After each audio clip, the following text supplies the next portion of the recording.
আসসালামু আলাইকুম, কেমন আছেন সবাই? আপনারা অনেকেই জানতে চেয়েছেন আমি কিসে পড়ি, কী করি।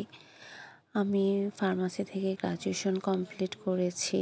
এখন আপাতত আমি কিছু করছি না। আমি একটা ফ্রিল্যান্সিং ট্রেনিং সেন্টারে এসে ট্রেনিং করছি।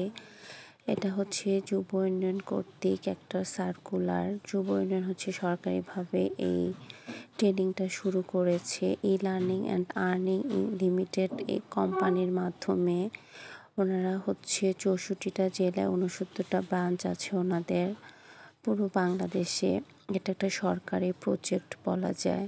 তো এখানে বেকার যারা আছে, রিসেন্ট এখনও পড়াশোনা করে বা পড়াশোনা করে বেরিয়ে গেছে, তারা ছোট বড় সবাই এখানে এটাতে ট্রেনিং করছে।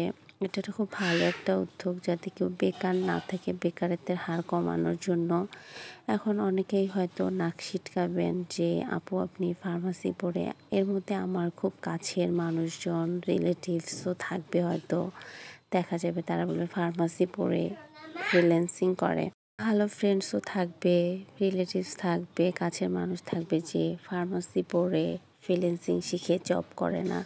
আসলে আমি যে কোথাও জব পাইনি তা না, আমি বেশ কয়েক জায়গায় জবের অফার পেয়েছিলাম, বাট আমার পারিবারিক কিছু সমস্যার কারণে সেখানে জয়েন করা হয়নি। আপনারা অনেকেই জানেন আমার বাবা কিছুদিন আগে বেশ অসুস্থ ছিল। আসলে সেই সময় আমার জয়েনিং লেটারগুলো ছিল, এসেছিল, তাই আর আসলে করা হয়নি। আমার কোনো বড় ভাইও নেই, তো সবকিছু আসলে আমাকে হ্যান্ডেল করা লাগছে। আমাদের এখানে আর আমার ফার্মাসি নিয়ে তো আমার একটা আলাদা স্বপ্ন আছে, সেটা যদি কখনো পূরণ করতে পারি তো আপনাদের সাথে অবশ্যই শেয়ার করব। আর কোনো কিছু শিখে রাখা কিন্তু কখনোই খারাপ না, কখন কোনটা কাজে লাগে আল্লাহ কার রিজিক কোথায় রেখেছে কেউ বলতে পারে না। আমি যদি এই প্ল্যাটফর্মে ভালো করতে পারি, ভালোভাবে শিখতে পারি, ভালো একটা অপরচুনিটি পাই, তাহলে আমি না হয় এই সেক্টরে নিজের ক্যারিয়ার গড়ব। আসলে শিখে রাখলে কোনো কিছু কখনো অবহেলায় যায় না, একদিন এটা অবশ্যই কাজে লাগে। তাই আমিও বলবো আপনারা যারা এখন পড়াশোনা শেষ করেছেন বা এখনো পড়াশোনা করছেন, তারা অন্তত শিখে রাখেন। আর আমাদের এটা প্রতি 3 মাস পর পর সার্কুলার হয়।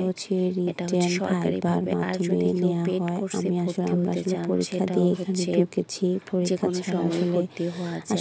আমরা যেখানে শিখি, আমাদের পঞ্চগড় ব্রাঞ্চটা দেশ ক্লিনিকের দোতলায়। আপনারা যদি কেউ পঞ্চগড়ে থেকে থাকেন, কেউ করতে চান, তাহলে অবশ্যই একটু যোগাযোগ করবেন। আর একটু যোগাযোগ রাখবেন যে কখন সার্কুলারটা হচ্ছে, কিভাবে নিচ্ছে। এখানে আসলে পরীক্ষার মাধ্যমে